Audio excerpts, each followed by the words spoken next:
అల్లూరి జిల్లా హుకుంపేట మండల కేంద్రంలో ఉదయం 5 గంటల నుంచి బంద్ ప్రారంభించారు.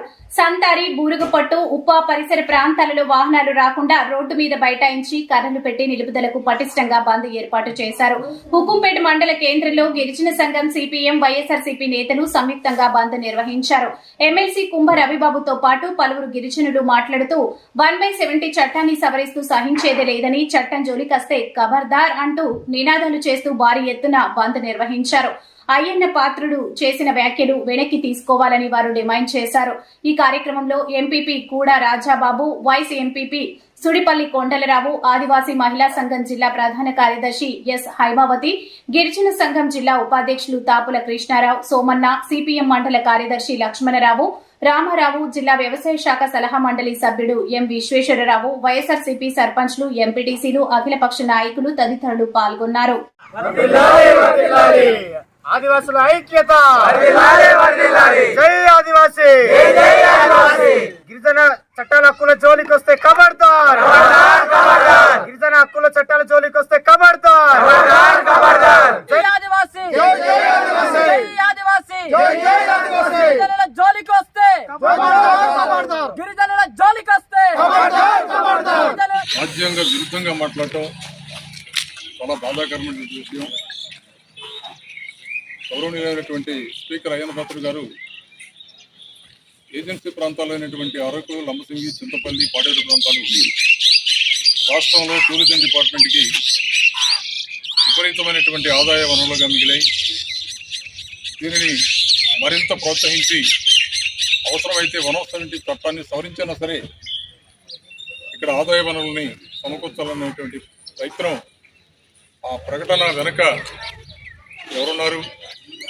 అయ్యన్న పాత్రుడు గారి సొంత అభిప్రాయమా, లేక ప్రభుత్వం యొక్క నిర్ణయాన్ని అయ్యన్న పాత్రుడు గారి ద్వారా ప్రకటించాలనేది ప్రభుత్వం బహిర్గతం చేయాలి. ఎందుకంటే 170 చట్టం అనేది ఆదివాసీ ప్రాంతాల్లో ఉన్నటువంటి ప్రజానీకానికి, వాళ్ళ జీవన విధానానికి అది ఒక అద్భుతమైనటువంటి చట్టం. ఆదివాసీల జీవనాన్ని చిన్నాభిన్నం చేసి మళ్లీ అడవుల్లో జీవితాన్ని కొనసాగించే ప్రయత్నం చేయాలని ప్రభుత్వం కుట్రని ఇవాళ ఆదివాసీ సమాజం మొత్తం కూడా తీవ్రంగా వ్యతిరేకిస్తుంది. ఇవాళ టూరిజంని డెవలప్ చేయాలంటే గిరిజన ప్రాంతాల్లో ప్రభుత్వమే చేయండి, అభ్యంతరం లేదు మాకు. దానివల్ల వచ్చే ఆదాయ వనరులలో గిరిజన ప్రాంతానికి, గిరిజన పంచాయతీలకి అభివృద్ధి కార్యక్రమాలకు చేపట్టండి. కానీ బడా వ్యాపారస్తుల్ని, బడా పెట్టుబడిదారుల్ని ఈ ప్రాంతానికి తీసుకొచ్చి ఈ ప్రాంతాన్ని చిన్నాభిన్నం చేద్దామన్నటువంటి ఆలోచన, చట్టాలని నిర్వీర్యం చేద్దామన్నటువంటి ఆలోచన ఎవరు చేసినా కూడా అది క్షమించలేనటువంటి నేరం. ఇది కేంద్ర ప్రభుత్వం రాష్ట్రపతి ఆదేశాలకు అనుగుణంగా 170 చట్టం ఏర్పాటు చేసింది. అలాంటి చాలా పెద్ద చట్టాన్ని ఏర్పాటు అవడానికి భారతదేశంలో ఉన్నటువంటి కోట్లాది మంది ఆదివాసీ బిడ్డలు, ఆదివాసీ ప్రాంతాల ప్రాణ త్యాగాలతోటే ఇలాంటి చట్టాలు ఏర్పడ్డాయి. అలాంటి చట్టాలని నిర్వీర్యం చేసి గిరిజన ప్రాంతంలో ఉన్నటువంటి ప్రజానీకం యొక్క జీవితాలను చిన్నాభిన్నం చేయాలన్నటువంటి ఆలోచన ప్రభుత్వాలు వెంటనే విరమించుకోవాలి. ఆ ప్రకటన మీద స్పష్టమైనటువంటి ప్రకటన ప్రభుత్వం చేయాలి. అంతేకాకుండా రేపు జరగబోయే శాసనసభ సమావేశాల్లో కూడా ప్రభుత్వం దాని మీద వెంటనే ప్రకటన చేయాలి. ఇవాళ ఆదివాసీ సమాజం మొత్తం కూడా రాష్ట్ర వ్యాప్తంగా ఒక బ్రహ్మాండమైనటువంటి ఉద్యమాన్ని చేస్తున్నాం. ఈ ఉద్యమం ఉగ్రరూపం దాల్చకముందే ప్రభుత్వం యొక్క నిర్ణయాన్ని స్పష్టం చేస్తే బాగుంటుంది. ఆదివాసీ సమాజంలో ఉన్నటువంటి బిడ్డలందరూ కూడా రాజకీయాలకు అతీతంగా దీన్ని ఇలాంటి కార్యక్రమాన్ని వ్యతిరేకించాలి. ఆ వ్యతిరేకించే కార్యక్రమంలో భాగంగా ఇవాళ ఏజెన్సీ ప్రాంతాల్లో ఈ ఉద్యమం బ్రహ్మాండంగా జరుగుతుంది. పాల్గొన్నటువంటి ప్రతి ఒక్కరికి కూడా హృదయపూర్వకమైనటువంటి ధన్యవాదాలు. అందరికీ నమస్కారం. నా పేరు నూకరాజు, మాది హుకుంపేట మండలం చిన్నబూరుపుట్టు గ్రామం. ఈరోజు రాష్ట్ర మన్యం బంద్ 11వ తారీఖు, 12వ తారీఖు 48 గంటలు మన్యం బంద్ చేయడం జరుగుతుంది. ఎందుకనగా గత నెల 27వ తారీఖున గౌరవ స్పీకర్ అయ్యన్న పాత్రుడు గారు విశాఖపట్నంలో చేసిన వ్యాఖ్యలు గిరిజన ప్రాంతంలో ఉన్నటువంటి 1/70 చట్టం సవరణ చేయాలనేసి చెప్పడం జరిగింది. గిరిజన ప్రాంతంలో గుండెకాయలంటి జీవో నెంబర్ 3 1/70 చట్టాన్ని సవరణ చేస్తే ఊరుకునేది లేదు. ఎందుకంటే గిరిజన ప్రాంతంలో 5th షెడ్యూల్ ఉన్నటువంటి ఆదివాసీ ప్రాంతంలో ఉన్నటువంటి ప్రాంతంలో 1/70 చట్టం అనేది గిరిజనులకు మా భూమి మా హక్కు గుండెకాయ లాంటిది.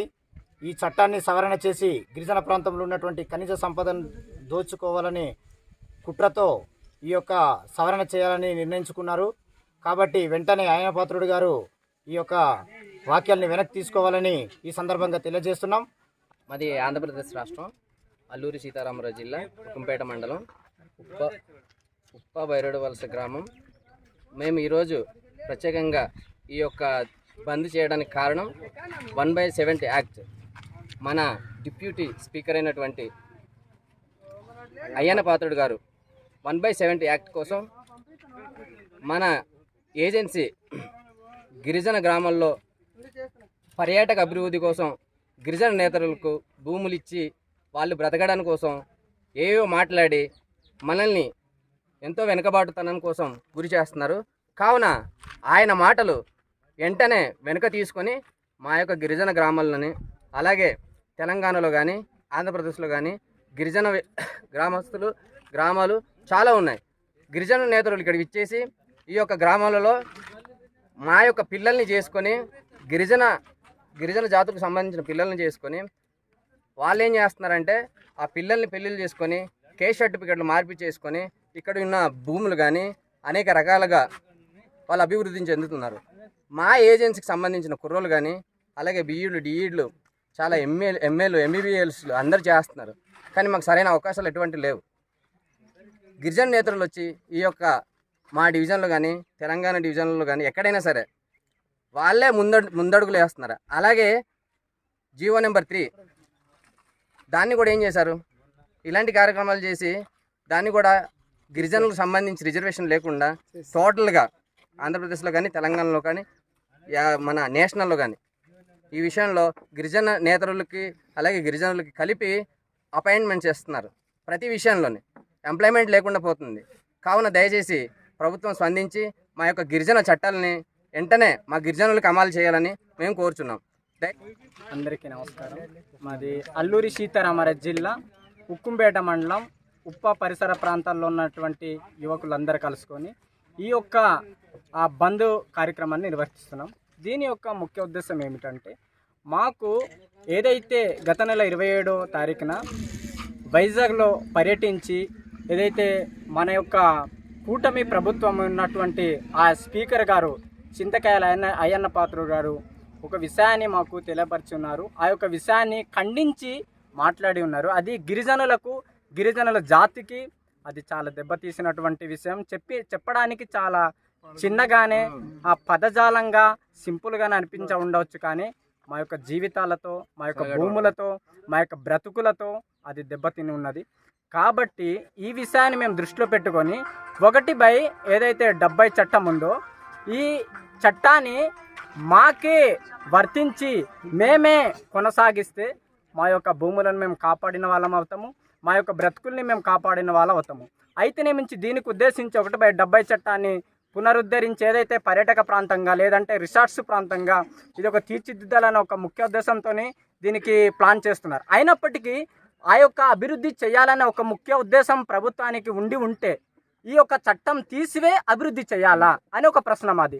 అయితేనేమించి దీనికి సంబంధించి ఈ 1/70 చట్టము తీయకుండా కూడా ప్రభుత్వం చేయవచ్చు. ఏ విధంగా అంటే అది కంపెనీస్ ద్వారా కానీ లేదు అని అంటే ఆ యొక్క ఏదైతే పరిశ్రమ ఉందో వాళ్ళ ద్వారా కానీ ఇది చొరవ తీసుకొని ప్రభుత్వం చేయవచ్చు అభివృద్ధి. ఒక గిరిజనులకు లేదంటే చదువుకున్నటువంటి ఏదైతే నిరుద్యోగులకు ఒక ఉపాధి కల్పించాలంటే ఈ విధంగా కూడా చేయవచ్చు.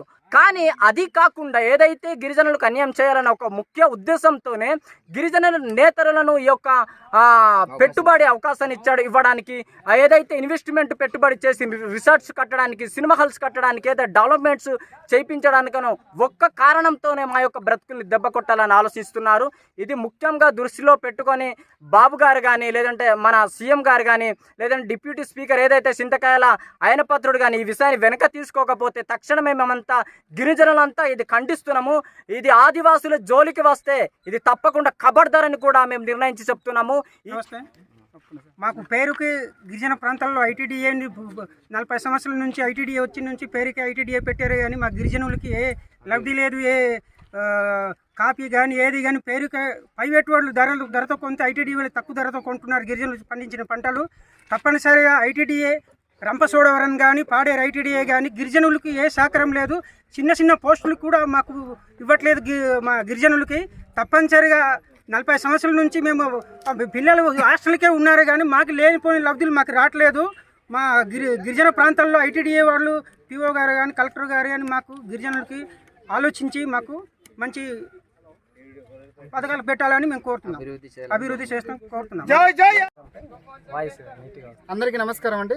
నా పేరు గోపాలు, మాది దుర్గం గ్రామం. ఉప పరిసర ప్రాంతాల్లో ఈరోజు 1/70 యాక్ట్ సంబంధించి మన చింతకల అయిన పాత్రుడు గారు పోయిన నెల 27 తారీఖు అదే ఇది మన పర్యాటక అభివృద్ధి కార్యక్రమంలో భాగంగా చెప్పారు. అది ఆ మాట అయితే ఇప్పుడు దాకా మా గుండెని తలపిస్తున్నటువంటి మాట చెప్పారు.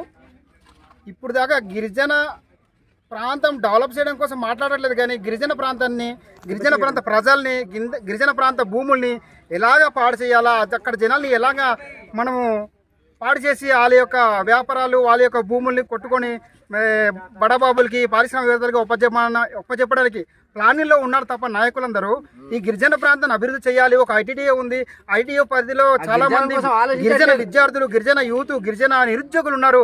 వారికి ఉపాధి కల్పించే ఆలోచనలో ఏ నాయకుడికి రావట్లేదండి. ఎంతసేపు ఏదో దొరుకుతుంది, అక్కడ బాక్సెట్ దొరుకుతుంది, లేదా ఆ గిరిజన ప్రాంతానికి పర్యాటక అభివృద్ధి చేసి రకరకాల దోచుకొని పోదామన్న ఆలోచన తప్ప ప్రజల చేత ఓట్లు వేయించుకొని ఇప్పుడు పథకాలు లేదు, పథకాలు పడక ప్రభుత్వంలో ఏంటి రకరకాల ఇప్పుడు రైతులు కానీ లేదా పెన్షన్ తీసుకున్న వ్యక్తులు కానీ ఎంత బాధపడుతున్నారు. ఇప్పుడు గత ప్రభుత్వాలు ఉన్నప్పుడు చాలా చాలా ఇంటింటికి వచ్చి సంక్షేమ పథకాలు పంచారు. సూపర్ 6 అన్నారు. ఇప్పుడు సూపర్ 6లో ఒక్క పథకం కూడా ఖచ్చితంగా అమలు అవ్వలేదు. అవన్నీ వద్దు. కానీ ఇప్పుడు ఏంటంటే మనకి చింతకలన్న ఆయన పాత్ర చెప్పింది ఎట్టి పరిస్థితుల్లో మా గిరిజన సంఘం కానీ, గిరిజన యూత్ కానీ, గిరిజనులు కానీ మేము సహించట్లేదు. ఈ విషయంలో మేము పూర్తి స్థాయిలో ఖండించి ముందు ఇంకా తగ్గకపోయినట్లయితే మరి ఉధృతంగా ధర్నాలు చేసి తెల్లదొరలకి మేము అలాగే ఆయన పాత్రుడికి ఇంటి దగ్గర వెళ్తాం మేము. ఆ విషయాలు తగ్గట్లేదు సార్. ఆ విధంగా పూర్తి స్థాయిలో మేము అందరు కూడా కట్టడిగా ఉన్నాం గిరిజన జాతి అంతా. జై ఆదివాసీ, జై